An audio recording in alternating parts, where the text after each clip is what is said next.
끝까지 사랑하시니라 라는 말씀을 가지고 이 시간 여러분들과 은혜를 나누고자 합니다. 자, 요한복음 1장서부터 12장을 표적의 책이라고 부른다고 말씀드렸죠. 그러면 13장서부터 21장은 어떤 책이냐면 영광의 책이라고 부릅니다. 표적의 책은요, 세상을 대상으로 7가지 표적을 통해 예수님의 자신과 하나님의 영광을 드러내고, 영광의 책은요, 제자들을 대상으로 예수님이 가르치신 내용과 십자가와 부활을 통해 하나님이 주시는 영광을 드러내고 있습니다. 자, 그 중에 영광의 책 중에서 13장서부터 17장은요, 예수님의 다락방 고별 설교이며 18장서부터 21장은 예수님의 십자가 부활 이야기입니다. 오늘 그래서 본문은 이렇게 시작하고 있습니다. 우리 1절을 보겠습니다. 다 같이 읽겠습니다. 유월절 전에 예수께서 자기가 세상을 떠나 아버지께로 돌아가실 때가 이른 줄 아시고 세상에 있는 자기 사람들을 사랑하시되 끝까지 사랑하시니라. 아멘. 자, 예수님은 분명히 알고 계셨습니다. 이 세상을 떠나야만 하는 마지막 때가 당신에게 이르셨다는 것을 말입니다. 그래서 무엇을 하셨죠? 세상에 있는 자기 사람들을 사랑하시되 어떻게 사랑하셨어요? 끝까지 사랑하셨습니다. 끝까지 사랑하는 것으로 마지막 때를 마무리하고 계신 겁니다. 자, 그렇다면 우리도 언젠가 마지막 때가 찾아올 때 무엇을 해야 될까요? 우리 또한 예수님처럼 자기 사람들을 끝까지 사랑하는 것으로 인생을 마무리할 수 있어야 합니다. 그런데 여기에는 한 가지 문제가 있죠. 무슨 문제가 있을까? 그것은 과연 우리는 각자에게 예수님처럼 끝까지 사랑할 자기 사람들이 있느냐는 겁니다. 이것을 알기 위해서는요, 오늘 본문에서 말하는 자기 사람들이 어떤 사람들을 의미하는지를 알아야 합니다. 자, 예수님은 이 땅에 육신을 입고 오셨지만 언제나 하나님 편에만 서 계셨습니다. 단 한순간도 하나님 편에서 벗어난 적이 없으셨어요. 그렇다면 오늘 본문에서 말하는 자기 사람들이란 한 인간 편에 선 사람이 아니라 누구 편에 선 사람들일까요? 하나님 편에 선 사람들을 말하는 겁니다. 예수님은요, 3년 동안 제자들을 하나님의 사람으로 만들기 위해 그들과 3년 동안 동고동락 하셨습니다. 그리고 결국에는요, 제자들을 하나님의 사람으로 만드셨죠. 그로 인해 제자들은요, 또한 죽을 때까지 누구 편에 서서 살았습니까? 하나님 편에 서서 살았습니다. 자, 인도에서 가난한 빈민들을 위해 선교와 구제 활동을 하고 있었던 테레사 수녀에게 어느 날 한 남자가 찾아왔다고 합니다. 그리고 이렇게 이야기해요. 아이가 8이나 있는 한 가족이 오래전부터 굶고 있습니다. 좀 도와주십시오. 테레사 수녀는요, 먹을 것을 준비하여 그 남자가 말하는 움막을 찾아갔습니다. 아이들의 얼굴은요, 정말 금지름으로 피골이 상접해 있었다고 해요. 그런데 테레사 수녀에게 먹을 것을 건네받은 어머니는요, 아이들에게 밥을 먹이는 대신 도리어 밥을 들고 밖으로 나갔다라는 겁니다. 잠시 후에 돌아온 그녀의 손을 보니까 빈손으로 돌아온 거예요. 밥을 가지고 나갔다가. 그래서 테레사 수녀가 어딜 다녀왔는지 묻자 그 여인이 이렇게 대답했다고 합니다. 우리보다 더 가난한 이웃이 있어 나눠주고 왔습니다. 우리로서는요, 상상도 못할 행동입니다. 굶주리고 있는 자기 자식이 있는데도 더 가난한 이웃을 생각하는 마음이 얼마나 아름답습니까? 그런데 테레사 수녀는요, 이렇게 이야기했다고 합니다. 선교와 구제가 인간이 행할 수 있는 일 중에 가장 아름다운 일이라 할지라도 선교와 구제 그 자체는 그리스도인들의 소명이 아닙니다. 그리스도인의 소명은 오직 하나님 편에 서는 것입니다 라는 말을 했다라는 거예요. 무슨 말이냐면 하나님 편에 서지 아니한 구제란 결국은 자기 사람을 만드는 것에 불과하다라는 겁니다. 그래서 구제를 행하면서도 그 구제 때문에 구제받는 사람들이 어때요? 상처를 받는 거예요. 그런 의미에서 여러분에게 오늘 본문이 말하는 자기 사람들이 있습니까? 아내가 자기 사람입니까? 남편이 자기 사람입니까? 자녀가 자기 사람입니까? 이웃이 동료가 자기 사람입니까? 그 사람들을 자기 사람들을 만들려면 먼저 우리는요, 어떤 사람이 되어야 될까요? 하나님의 사람이 되어야 합니다. 그 후에 그 사람들이 하나님의 사람이 되게끔 이끌고 도와주셔야 한다는 겁니다. 모두가 하나님의 사람이 될 때 서로가 서로에게 가장 확실한 사람이 될 수가 있는 거예요. 왜 그런지 아십니까? 하나님의 사람이 된다는 것은 곧 예수님 안에서 참다운 아내, 남편, 부모, 자식, 이웃과 동료가 되기 때문이에요. 그래서 우리는 먼저 우리가 어떤 사람이 되라고요? 하나님의 사람이 되어야 한다라는 겁니다. 우리 1절을 다시 보겠습니다. 다 같이 읽겠습니다. 유월절 전에 예수께서 자기가 세상을 떠나 아버지께로 돌아가실 때가 이른 줄 아시고 세상에 있는 자기 사람들을 사랑하시되 끝까지 사랑하시느니라. 아멘. 예수님은요, 자기 사람들을 사랑하셨는데 어떻게 사랑하셨느냐면 끝까지 사랑하셨다고 하죠. 예수님은요, 제자들이 돈이 많았기 때문에, 그들의 학력이 높았기 때문에, 그들이 권력이 있었기 때문에 사랑한 것이 아니에요. 제자들은 대부분 어떤 사람이었죠? 가난한 사람들이었습니다. 또한 대부분이 배운 것이 없는 무식한 자들이었습니다. 또한 그들이 남보다 더 의롭고 진실하기 때문에 사랑한 것도 아니었습니다. 그들을 3년 동안 예수님과 동고동락한 내용들을 보면요, 그들은요 항상 누구만을 생각했어요? 나만을 생각했습니다. 자신만을 생각했어요. 예수님이 이제 곧 십자가에 죽으시려 가시는데도 그들은 싸웠죠. 무엇 때문에 싸웠습니까? 자리 때문에 싸웠어요. 예수님이 이스라엘 왕이 되면 누가 예수님의 오른쪽에 있을지 왼쪽에 있을지 그거 놓고 싸웠다라는 겁니다. 그 자체가 자신만을 생각하는 아주 이기적인 사람들이었다라는 거예요. 그들 또한 머지않아 예수님께서 십자가에 못 박히실 때 어떻게 합니까? 예수님을 철저히 외면하고 도망가 버린 자들이었습니다. 그럼에도 예수님은요, 제자들을 사랑하셨어요. 부활하신 후에도요, 실망하고 낙담해 있는 제자들을 찾아가셔서 그들을 품어주셨다라는 겁니다. 찬송가 394장을 보면 작사 작곡한 아서루트가 찬송가에서 이런 고백을 하고 있습니다. 우리 한번 띄워주실래요? 연희야? 우리 한번 읽어볼까요? 이거 저도 잘 못 불러가지고 부르진 않겠습니다. 우리 가사만 읽어보겠습니다. 시작. 이 세상의 친구들 나를 버려도 나를 사랑하는 이 예수뿐일세. 예수 내 친구 날 버리지 않네. 온 천지는 변해도 날 버리지 않네. 아멘.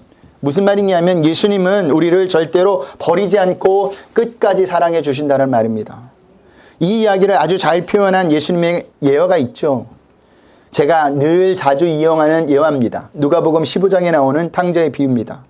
탕자가 어떻게 집을 나갔는지 다들 아실 겁니다. 또한 결과도 어떻게 되었는지 다들 아실 거예요. 가지고 나갔던 모든 재산을 탕진하고 완전히 망했습니다. 그리고 어떻게 하느냐? 아버지를 생각하고 다시 집으로 돌아올 생각을 합니다. 우리 누가복음 15장 20절을 보겠습니다. 누가복음 15장 20절 다 같이 읽겠습니다. 이에 일어나서 아버지께로 돌아가리라. 아직도 거리가 먼데 아버지가 그를 보고 측은히 여겨 달려와 목을 안고 입을 맞추니. 아멘. 돼지우리에서 먹고 자고 있었던 둘째 아들이었습니다. 얼마나 더럽고 취했을까요? 냄새났을까요? 그럼에도 아버지는요, 돌아온 둘째 아들을 안아줍니다. 그리고 입맞춤도 해주죠. 그것도 모자라 아이들에게 제일 좋은 옷을 입히고 가락지도 손에 끼워주고 신발까지 신겨주라고 합니다. 무슨 말이냐면 모든 지위를 회복해 주라는 겁니다. 아버지의 이 행동은 둘째 아들을 있는 모습 그대로 사랑한 거예요. 아버지는요, 둘째 아들이 씻고 단장하기를 기다리지 않았습니다. 이 장면은 죄인된 인간을 사랑하시는 하나님의 모습입니다. 우리의 자격과 조건 아무것도 따지지 않고 죄인인 우리를 그대로 사랑해 주셨다라는 겁니다. 그리고 먼저 발견하고 달려와 주셨다라는 거예요. 여러분, 우리가 먼저 예수님을 찾아서 믿은 게 아니에요. 예수님께서 우리를 먼저 찾아오셨고 우리의 마음을 움직여 주셨기 때문에 우리가 이 자리에 올 수 있었던 겁니다. 여러분이 지금 이 자리에 있는 거예요. 그래서 바울은요, 그 모습을 로마서 5장에서 연속적으로 이렇게 표현하고 있습니다. 우리 로마서 5장 6절을 한번 봅니다. 우리 다 같이 읽겠습니다. 우리가 아직 연약할 때 기약대로 그리스도께서 경건하지 않는 자를 위하여 죽으셨도다. 5장 8절입니다. 우리가 아직 죄인 되었을 때 그리스도께서 우리를 위하여 죽으심으로 하나님께서 우리에 대한 자기 사랑을 확증하셨느니라. 5장 10절입니다. 곧 우리가 원수 되었을 때 그의 아들의 죽으심으로 말미암아 하나님과 화목하게 되었은즉 화목하게 된 자로는 더욱 그의 살아나심으로 말미암아 구원을 받을 것이니라. 아멘. 자, 우리가 예수 믿기 이전의 모습이 어떤 모습이었다고요? 연약한 모습이었다고 합니다. 죄인된 모습이었다고 합니다. 원수되었던 모습이었다고 합니다. 그런데 예수님이 우리를 찾아오신 거예요. 우리를 먼저 사랑해 주셨다라는 겁니다. 이 의미를 카일 아이들만 목사님의 제자는 행동한다 해서 한 이야기로 이렇게 소개하고 있습니다. 한 노인이 있었습니다. 고령의 그는 스스로 자기 몸을 돌보지 못할 만큼 쇠약해졌어요. 자녀들은 아버지를 요양원에 맡기기로 결정합니다. 마침 딸이 요양원 근처에 살고 있어서 그녀가 매 주일 오후에 남편과 자녀들을 데리고 노인을 방문했다고 합니다. 노인은 주일 오후만 되면 딸과 사위와 외손자들이 오기만을 기다렸어요. 사실 노인은요, 일주일 내내 그날만을 학수고됐고 언제나 밖에 나가서 그들을 기다렸다고 합니다. 그렇게 몇 해가 지난 뒤 노인은 총기마저 흐려져 자녀들의 이름을 기억해내는 데에도 애를 먹게 됐죠. 때로 그는 자신의 방을 나갔다가 그 방을 다시 찾아오지 못할 때도 있었다고 합니다. 그런데도 노인은요, 주일 오후에 언제나 밖에 나가 딸과 외손자를 기다렸어요. 어느 주일 오후 노인을 방문한 딸이 아버지에게 이렇게 묻습니다. 아버지, 오늘 무슨 요일인지 아세요? 노인은 무슨 요일인지 기억나지 않아 대답할 수가 없었어요. 그래서 그러자 딸이 또 묻습니다. 오늘이 무슨 요일인지도 기억하지 못하시면서 어떻게 우리가 오늘 올 거라는 것을 알고 나와 기다리고 계시나요? 그러자 노인은 딸에게 이렇게 대답했다고 합니다. 왜냐하면 매일 너를 기다리기 때문이야. 주일 오후만 나와서 기다리는 게 아니라 매일 같이 그 시간에 나온다라는 겁니다. 여러분, 이 모습이 하나님의 자녀들이 집에 돌아오기를 애타게 갈망하시는 하나님의 마음이에요. 죄인들이 집에로 돌아오는 그날이 언제인지 모르지만 날마다 죄인들을 애타고 기다리고 계시는 하나님의 모습입니다. 왜 이렇게 기다릴까요? 당신을 구원할 사람들을 끝까지 사랑하시기 때문이에요. 하나님은 우리를 이렇게 끝까지 사랑해 주셨습니다. 그래서 하나님의 사랑을 어떤 사랑이라고 이야기해요? 아가페의 사랑이라고 하죠. 어떤 사랑입니까? 무조건적인 사랑입니다. 모든 조건이나 상황을 초월한 사랑이에요. 우리가 처한 상황과 환경을 초월한 상황입니다. 그 덕분에 지금 우리가 이 자리에 앉아있고 살고 있는 겁니다. 여러분은 지금 하나님의 사랑을 듬뿍 받고 있는 자들이에요. 이 세상에 나 혼자 덩그러니 있는 게 아니라, 세상 사람이 나를 사랑하지 않는 게 아니라 그보다 더 크신 하나님이 우리를 사랑하고 계시다라는 겁니다. 이 사실에 우리는 위로를 받으셔야 돼요. 이 사실에 우리는 기뻐하셔야 한다는 겁니다. 그에 비해 인간은 어떻죠? 우리 2절을 볼까요? 오늘 본문 2절입니다. 다 같이 읽겠습니다. 마귀가 벌써 시몬의 아들 가룟 유다의 마음에 예수를 팔려는 생각을 넣었더라. 아멘. 자, 인간은요, 끝까지 사랑하지 못해요. 이 시점은요, 유월절 전날 저녁입니다. 예수님이 제자들과 최후의 만찬을 나누신 밤이에요. 이때 가룟 유다는 예수님이 자신이 기대하던 메시아가 아니며 더는 예수님에게 기대할 것도 없다고 판단해서 대제사장들에게 예수님을 넘기기로 한 시점입니다. 가룟 유다의 예수님을 향한 사랑은 거기까지였어요. 끝까지가 아니라 거기까지였다니까요. 그런데 오늘 본문을 보니까 요한복음의 저자가 어떻게 기록하고 있느냐면 마귀가 그런 가룟 유다의 마음에 예수님을 팔려는 생각을 넣었다고 기록하고 있습니다. 자, 많은 사람들이 이것을 어떻게 이용하느냐 하면 예수님이 하나님이 그 일들을 조장하셨다라는 거예요. 그 사람을 선택해서 조장하셨다라는 겁니다. 아니에요. 이렇게 말한 이유는요, 먼저 가룟 유다의 마음에 예수님이 자신이 기대하던 메시아가 아니며 더는 그대에게서 예수님을 기대할 것도 없다고 판단해 그 마음에 예수님에 대한 불신이 자라고 있는 것을 마귀가 보았고, 마귀는요, 그 가룟 유다의 마음에 예수님을 팔려는 구체적인 생각을 넣었다라는 겁니다. 좀 더 쉽게 표현하면 가룟 유다가 마귀에게 빌미를 제공했다라는 거예요. 그러면 여기서 우리는요, 마귀에게 빌미가 되는, 좀 더 구체적으로 마귀가 좋아하는 마음이란 어떤 마음인지 알아야 합니다. 우리는 그 힌트를 마귀가 예수님을 시험하는 장면에서 얻을 수가 있어요.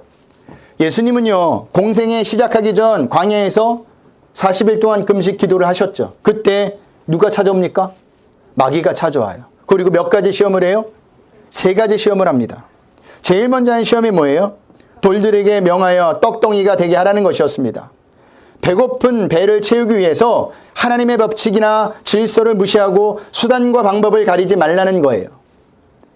마귀가 좋아하는 마음이란 자기 중심적인 마음입니다. 오직 자기 것, 자기 주머니, 자기 배, 자기만을 생각하는 마음이 어떤 마음이라고요? 마귀가 좋아하는 마음이라는 거예요. 그 다음 시험은요, 예수님은 성전 꼭대기에 들어가 하나님의 아들이거든 거기서 뛰어내려 보라는 것이었습니다. 그러면 천사들이 와서 발이 돌이쳐 부딪히게 않게 한다는 거예요. 너가 하나님의 아들이라는 것을 많은 사람이 보는 앞에서 드러내라는 겁니다. 마귀가 좋아하는 마음이란 어떤 마음이요? 많은 사람 앞에서 자기를 드러내고 나타내는 것을 의미합니다. 마지막 시험은 어떤 거죠? 자기에게 경배하기만 하면 온 세계 만국을 주겠다는 겁니다. 성공을 위해 수단과 방법을 가리지 말라는 거예요. 마귀가 좋아하는 마음이란 바라는 것을 얻어내기 위해서 영혼이라도 우상에게 팔려는 마음을 마귀가 좋아한다는 겁니다. 근데 얼마나 많은 사람들이 이렇게 살고 있습니까? 이것만 성공한다면 내가 무슨 짓이라도 하겠습니다.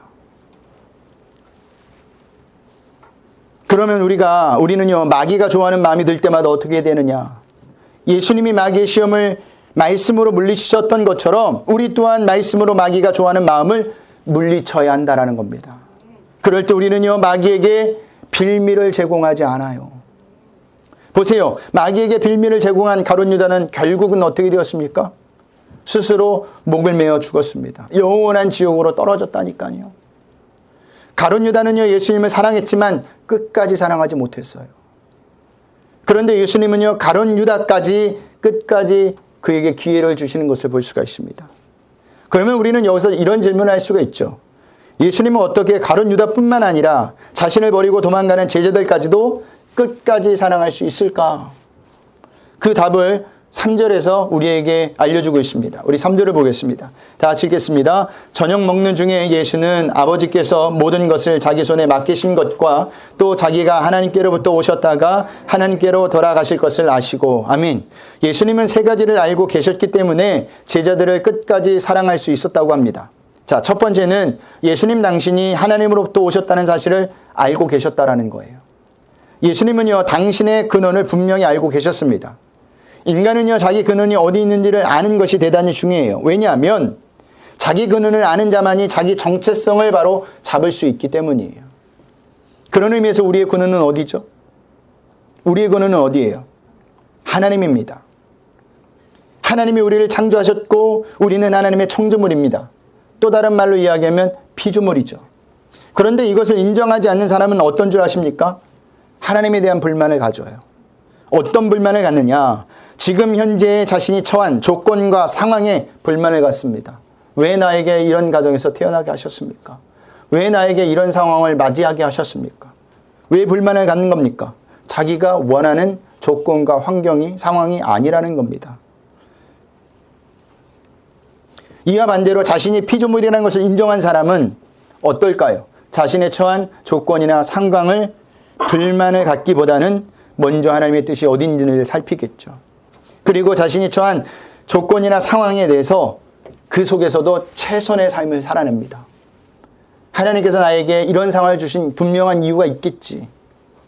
하나님은 신실하신 분이시기 때문에 나에게 가장 좋은 길로 인도하시는 분이기 때문에 내가 이 상황에서 하나님의 뜻을 발견하고 살겠다는 마음을 갖게 된다는 겁니다.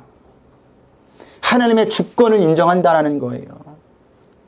이게 피조물이라는 것을 인정하는 자들의 모습이라는 겁니다.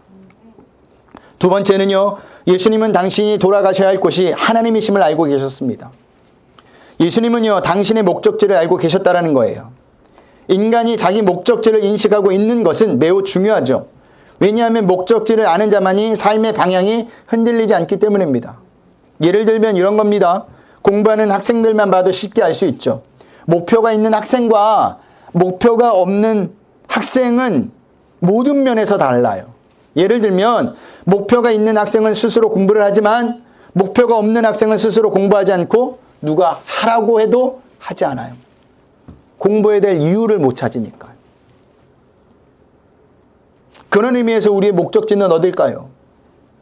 하나님에 계신 하나님 나라여야 합니다. 여러분, 세상은요, 영원히 있을 곳이 아니에요. 이 세상은 잠깐 거쳐가는 겁니다. 이 목표를 확실히 아는 자만이 세상 사람들이 목숨처럼 여기는 것에 연연하지 않을 수가 있다라는 겁니다. 근데 이 목표를 모르면 세상 사람들과 똑같이 세상 사람들이 목숨 거는 것에 우리도 목숨 걸며 살 수밖에 없는 거예요. 세 번째는 예수님은 하나님께서 하나님의 모든 것을 당신의 손에 맡기셨다는 것을 알고 계셨다라는 겁니다. 바꿔 말하면 당신이 이 땅에 계시는 동안 행해야 할 모든 것은 하나님을 위한 일임을 알고 계셨다라는 거예요. 그래서 하신 일이 뭐예요? 예수님 당신에게 맡기신 제자들을 끝까지 사랑하신 거예요. 그런 의미에서 하나님이 이 땅에 있는 우리에게 맡기신 일이 무엇입니까? 하나님 한 분만을 사랑하고 기뻐하는 겁니다. 그리고 우리에게 맡기신 사람들을 끝까지 사랑하는 거예요. 그들의 구원을 위해서 기도하라는 겁니다. 쉽지 않다는 거 압니다. 어렵습니다. 하지만 하나님은요, 우리에게 불가능한 일을 하라고 하지 않아요. 그러니 기도하면서 우리에게 맡겨진 사람들을 끝까지 사랑해 보시길 바랍니다. 그러면 하나님께서 사랑할 수 있는 마음을 주실 거예요. 손영훈 목사님이 자신의 아들들을 죽인 사람을 어떻게 사랑할 수 있었을까요? 손영훈 목사님이니까 한다는 생각을 버리세요. 손영훈 목사님도 인간입니다. 어려웠을 겁니다. 아니, 싫어했을지도 몰라요. 하나님께 그것만은 안 된다고 기도했을지도 모르겠습니다. 그런데도 손영훈 목사님이 자신의 아들들을 죽인 사람을 용서하고 더 나아가 자신의 양자로 드린 것은요, 그 사람 또한 하나님께서 맡기신 사람이라고 생각했기 때문입니다. 그러니 하나님이 우리에게 맡기신 사람들을 사랑할 수 있는 마음을 달라고 기도하며 사랑하시길 바랍니다.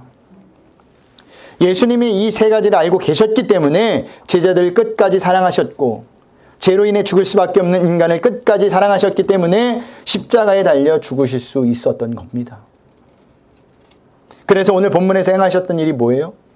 4절서부터 나오는데 뭐예요 그게? 세족식이에요. 자, 복음서에 보면 세족식은 어디만 나오느냐? 요한복음에 나와요. 그리고 마태, 마가, 누가는 복음에서 뭐가 나오느냐? 세족식이 나오는 대신 뭐가 나오느냐? 성찬식이 나옵니다. 살을 떼고 포도주를 나눠주고. 근데 요한복음에는 성찬식이 안 나와요. 많은 신약들이 이야기하는 게 그것을 같은 것으로 보고 있습니다. 우리 4절서부터 7절을 보겠습니다. 다 같이 읽겠습니다. 저녁 잡수시던 자리에서 일어나 겉옷을 벗고 수건을 가져다가 허리에 두르시고 이에 대야에 물을 떠서 제자들의 발을 씻기시고 그 두르신 수건으로 닦기를 시작하여 시몬 베드로에게 이르시되 베드로가 이르되 주여 주께서 내 발을 씻으나이까 예수께서 대답하여 이르시되 내가 하는 것을 내가 지금은 알지 못하나 이후에는 알리라. 아멘. 방금 읽은 구절을 보면 정확히 언제 예수님이 자리에서 일어났는지는 알 수 없습니다. 저녁 식사 도중이었는지 아니면 저녁 식사 끝날 때쯤이었는지 알 수 없어요. 하지만 이것은 중요한 것이 아닙니다. 중요한 것은 뭐냐? 예수님이 제자들의 발을 씻기셨다라는 거예요. 예수님의 이 행동은 당시 종들이 하는 행동이지 예수님 같은 랍비들이 하는 행동이 아니었습니다. 매우 이례적이고 파격적인 행보였어요. 베드로 이전에 다른 제자들이 감히 말리지 못한 상황을 보면 그들 또한 이런 상황이 올 줄을 몰랐었던 것 같습니다. 자, 여기 보면 겉옷을 벗고라는 구절이 나오죠. 여기 보면 벗다라는 것은요, 문자적으로 내려놓다라는 의미입니다. 이 단어는요, 요한복음 10장에서 네 번이나 쓰였습니다. 11절, 15절, 17절, 18절에 쓰였는데 우리 한 군데만 보고 가겠습니다. 요한복음 10장 11절 한번 화면에 나와 있는데 보겠습니다. 요한복음 10장 11절입니다. 우리 다 같이 읽겠습니다. 시작.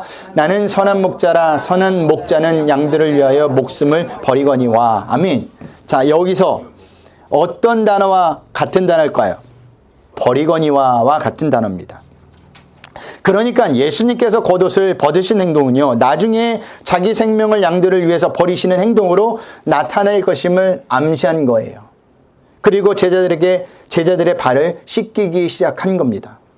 왜 제자들의 발을 씻긴 겁니까? 예수님 당신이 이 땅에 오신 목적, 자신이 섬김을 받으러 온 것이 아니라 섬기러 왔다는 것을 알려주시기 위해서 의도적으로 겉옷을 벗고 제자들의 발을 씻기신 겁니다. 그 절정이 어떤 사건이죠? 십자가 사건이에요. 자기 목숨을 많은 사람의 대속물로 주는 방식으로 섬기러 왔다라는 겁니다. 다른 제자들의 발을 다 씻고 나서 베드로 차례가 되었습니다. 그런데 베드로는요, 예수님의 이례적이고 파격적인 행보에 반발을 하죠. 그래서 예수님께 이렇게 말합니다. 주여, 주께서 내 발을 씻으나이까. 어떤 말이요? 왜 내 발을 씻으십니까, 선생님이? 제자들이 씻겨야지 왜 선생님이 굳이 이런 일까지 하십니까? 라고 물은 겁니다. 선생님으로서는, 랍비로서는 해서는 안 될 일이라고 지금 말하고 있는 거예요. 우리는 여기서 베드로가 왜 이렇게 반발했는지를 알 수 있습니다. 왜 반발했죠? 예수님이 이 땅에 오신 목적이 무엇인지 몰랐기 때문이에요. 자기 생각, 인간적인 기준으로 예수님을 그전까지 바라봤다라는 겁니다. 지난번에도 말씀드렸듯이 2주 전인가 3주 전에 말씀드렸듯이 이런 차이가 어디서 난다고 했습니까? 기도하는 자와 기도하지 않는 자의 차이입니다. 여러분, 기도하는 자와 기도하지 않는 자의 생각은 같을 수가 없는 거예요. 기도하기 전과 기도한 후의 판단도 동일할 수가 없는 겁니다. 기도의 유무에 따라서 우리의 시선이 거하는 위치가 달라지고 그 위치에 따라 우리의 판단도 달라질 수밖에 없어요. 그래서 기도하는 자는 날마다 하나님과 영적으로 교제하기 때문에 하나님의 일하심을 모든 상황에서 발견할 수 있는 겁니다. 그리고 그 상황을 해석하고 하나님이 원하시는 방향으로 행동을 하게 되어 있는 거예요. 하지만 기도하지 않는 자는 하나님과 영적으로 교제 안 했기 때문에 상황을 해석할 줄도 모르고 하나님이 원하시는 방향으로 행동하지 않습니다. 그들이 움직이는 것을 보면 항상 누구 중심이에요? 나 중심입니다. 내 이익에 따라 움직입니다. 왜요? 하나님의 뜻을 모르니까. 하나님의 뜻이 먼저가 아니니까. 뭐가 문제예요? 내가 먼저가 되는 겁니다. 그렇기 때문에 우리에게도 날마다 하나님의 영적인 교제인 기도가 반드시 필요합니다. 그래야 하나님께서 보내시는 사인을 바로 알아채고 하나님이 원하시는 방향으로 움직이게 되는 거예요. 기도하지 않으면 절대 몰라요. 기도하지 않으면 하나님의 뜻을 모르고 기도하지 않으면 성경에 써 있는 예수님의 행동들을 보면서도 이해할 수가 없는 겁니다. 기도하면서 여러분들이 어떤 것을 구해야 될까요?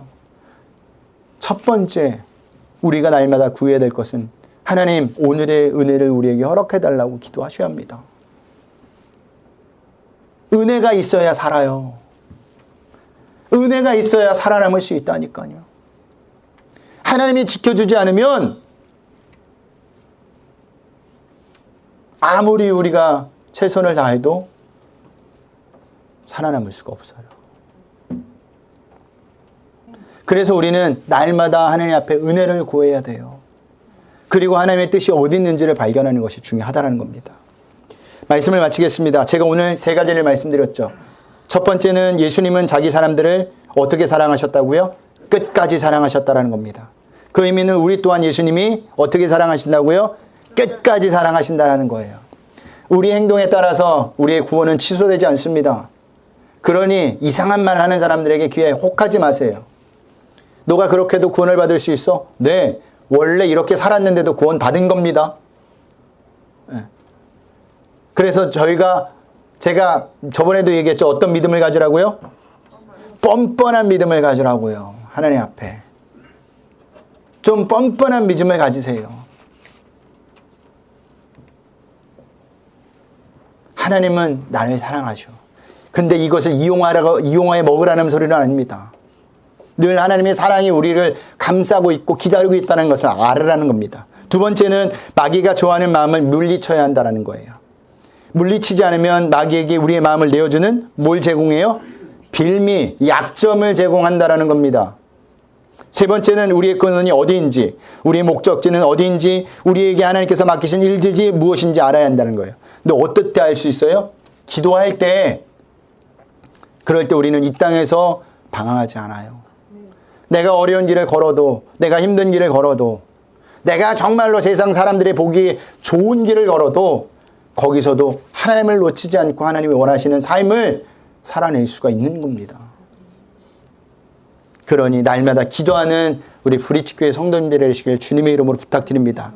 한 주간도 우리를 끝까지 사랑하시는 예수님 때문에 힘을 내셔서 한 주간도 잘 나가시는 신앙생활 하시는 저와 여러분들이 되시길 주님의 이름으로 부탁드립니다.